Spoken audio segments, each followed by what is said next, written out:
What up, y'all? This is your boy Gerald. I just put a video out not too long ago. Um, as you already know, right now we are in a social time that feels like a powder keg, right? Everybody wants change. There's a lot of people that are doing brainstorming. Some have been able to finagle platforms that really have underlining agendas, and some see it, some don't. Some people are taking a position where they just want someone to stand in front of the line and speak in their best behalf.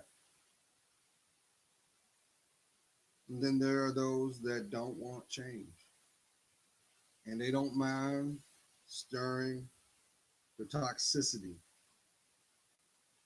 They don't mind being the rock in the stream. They don't mind sabotaging your dreams, your aspirations, your hopes, and direction because they know the fact that you don't see it. See, right now there's a lot of sensationalism as well as opportunists that are using covert means and tactics to influence what you're going to do.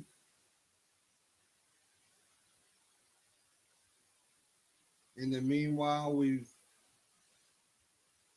overlook the things on a bigger scale of what's going on in as a nation, as a world, collectively.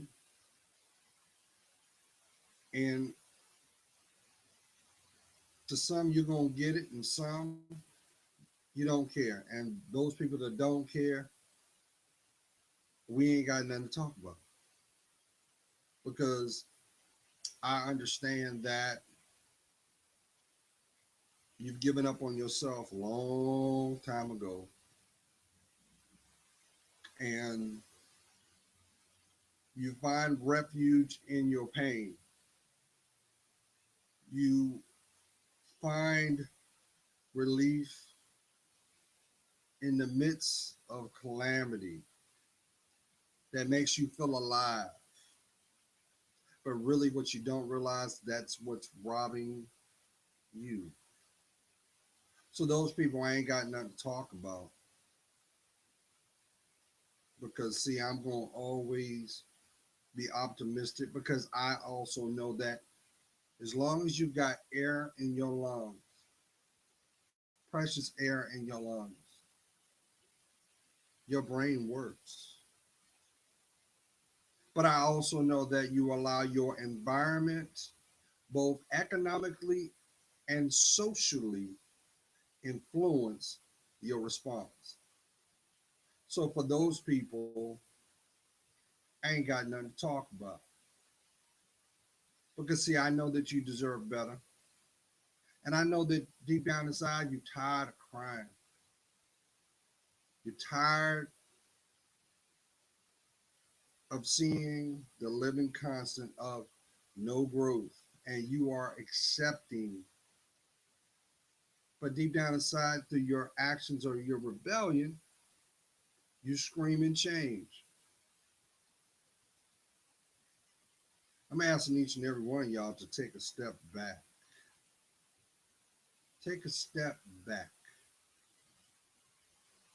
Make this the day that you say, you know what? I know where I've been. I know what I've experienced.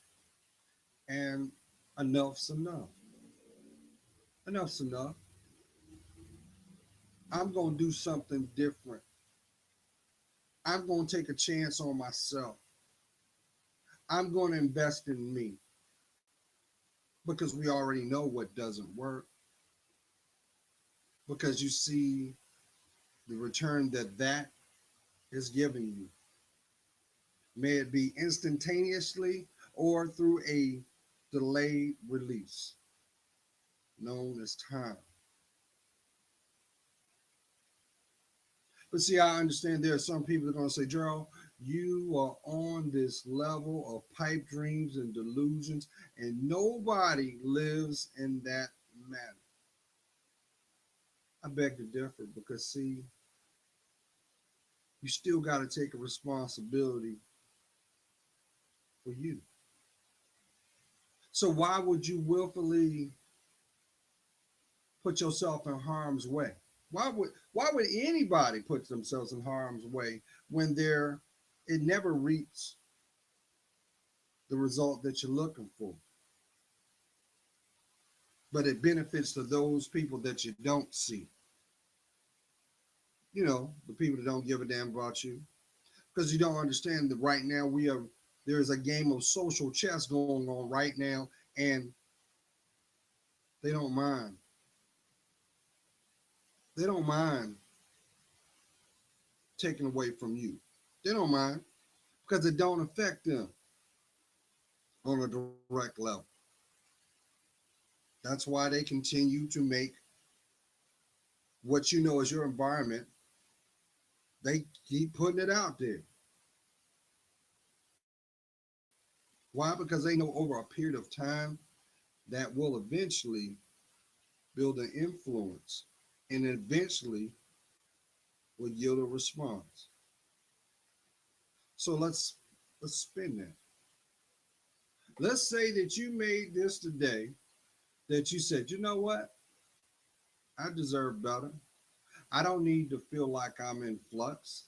I don't deserve to go through that verbal or emotional abuse that you're doing.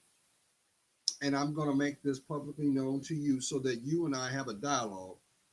But I also gives you an opportunity to make a choice and hold people to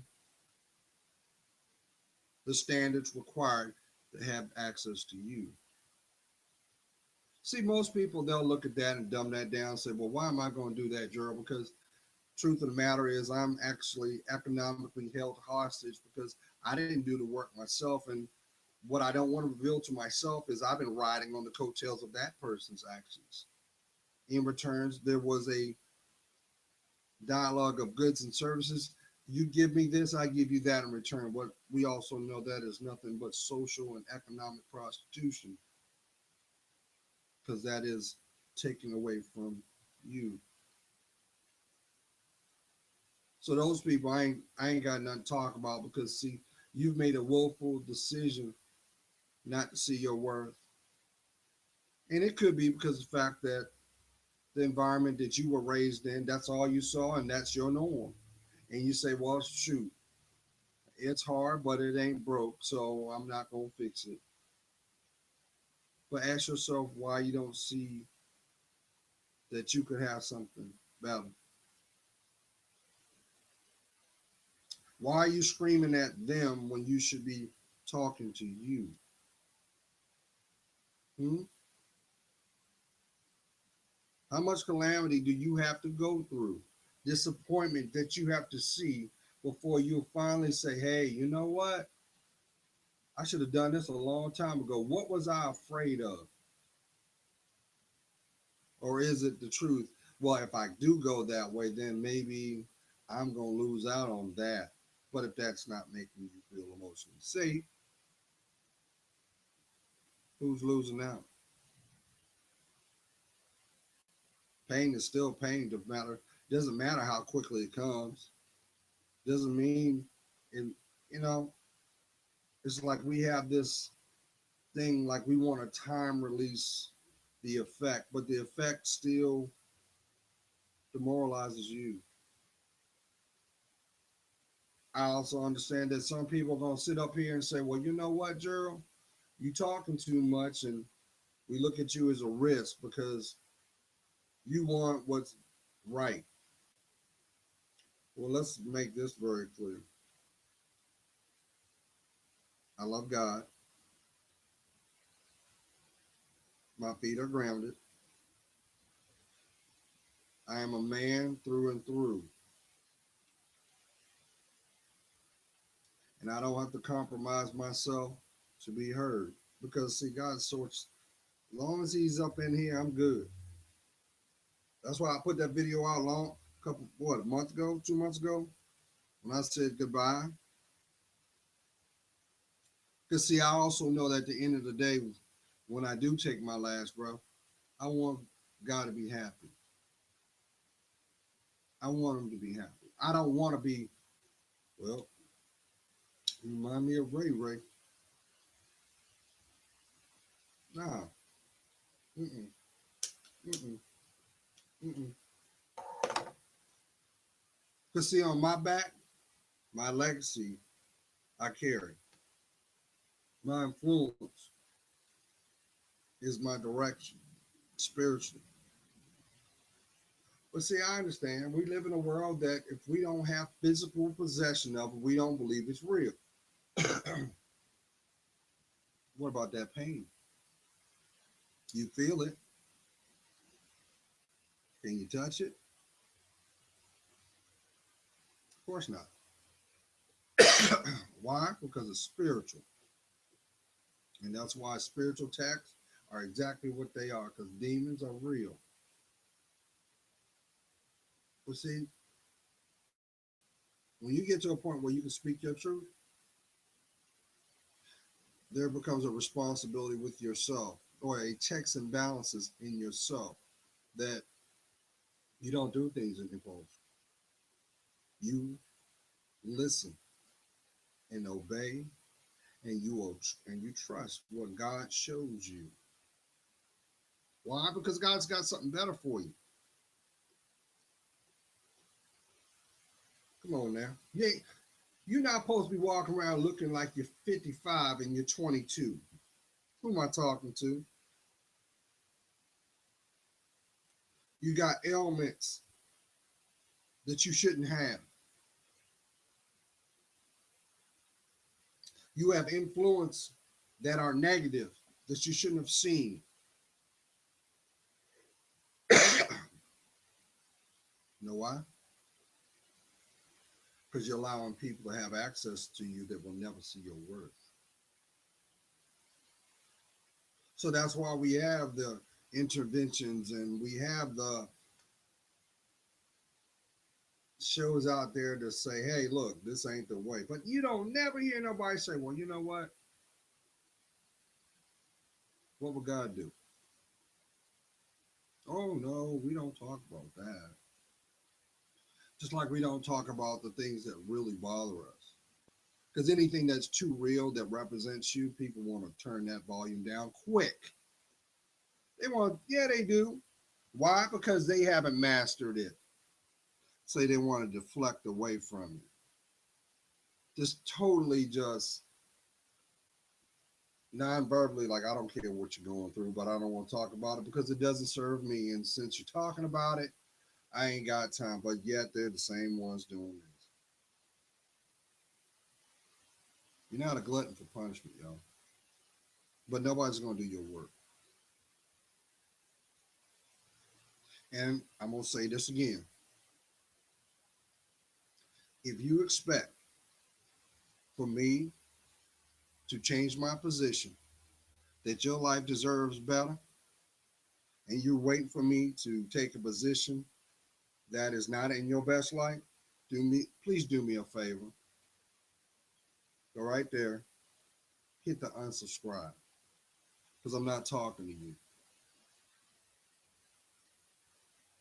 I'm not. You deserve better. You can do better, but it requires you to be honest with yourself. I, I'm not going to empower you to put yourself in a negative light or defile yourself. No, you know, ask your stick man, or ask your girlfriends why you don't have somebody that's significant. You don't have nobody significant in your life because you don't love yourself. And the people coming into your life are only going to teach you that lesson over and over and over and over again. Why? Because they don't have the tools to build, because they don't have a relationship with God. So they can't have a relationship with you. But they'll gladly be that thief in the night. Oh, yeah, I'll give you that good old orgasm, but I'm going to rob your mind. I'm going to take away from your economic growth because of what I look like. ain't talking to you people because you don't want to see your growth potential. And you do a disservice to your children because you set a bad example. That's right, I said it. That's right, kings. You can have as many kids you want, but if you can't raise them, what's the point on having them? Don't you realize every child that you produce, that is nothing, they take your genetic code, your part of your DNA, part of your psyche, and it's already embodied in them. That's why you walk around all pissed off when they act a certain way because you've seen a mirror reflection of yourself.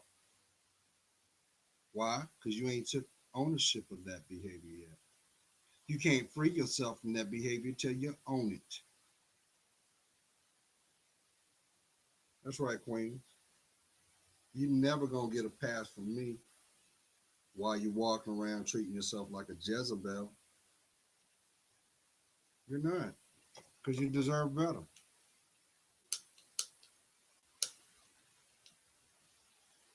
You know, here's an ironic thing too. Lauren Hill's that thing, she spoke about that 10 years ago, but it's been going on for over 100. The scenarios that she put in that song, if that ain't evident today,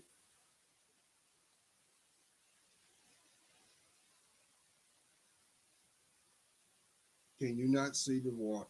Can you not see the writing? We're being economically and socially attacked, and they're making a mockery of your life. And they say, well, you know what? You don't have a foundation spiritually, so I can get away with it like a thief in the night. And when you complain about it, all they do is give you a little trinket to shut you up. That's why sugar daddies exist, Queen. That's why cougars exist, King. They robbing you of your essence because they know that you don't see your worth. So as long as they can pull the strings, you can't go nowhere. Who's the predator? Who's the prey? But I also know this too. Those who are in an environment that is abuse, until you decide to love yourself more, you become the abuser. It is a habitual cycle because it's a learned behavior. How about that lifestyle? Remember what your life was before that lifestyle you embraced? And remember those people that came with that lifestyle? Uh huh. Pick your head up, find your dignity, stop compromising it for a couple digits in your bank account. Because guess what? When the fun's over, they're going to forget about you, but they're going to laugh behind your back like they've been doing. Because, see, that's what an opportunist does, y'all. Opportunist is nothing but a demon manifested in human form. But they need hosts. They need that person that does not know themselves so they can incarnate in that to show the behavior. Because I told you the devil's work is never done. So why does it surprise you? Lust and debauchery and allure is paramount in this society. Oh, I'd rather see you on that pole or clapping your ass for the world to see than invest in your hopes and dreams so that we can live in harmony. What's wrong with that? Oh, I want the quick payday instead of the long payout. What's wrong with that? Because they think that your dreams will depreciate through social effect. So guess what? People running around with no direction instead of grounding their feet and protecting the investment. So I say it again. I ain't got nothing to talk to you about if you don't want to change. I can't do your work. I'm not going to look at you like a victim either, but I will pray for you. Because guess what? Even in your darkest hour, God's still there. He is. He ain't wrote you off yet because you breathe. That means there's still a promise to be fulfilled. It's called your purpose. So when you going to stop running from you? When you going to stop being a wannabe? Because when you decide to look yourself in the mirror, have that conversation that matters, do that self inventory that's long overdue, you'll see exactly how beautiful you were the whole time. But you'll also see your worth that was there. God is praying for you. You know I am.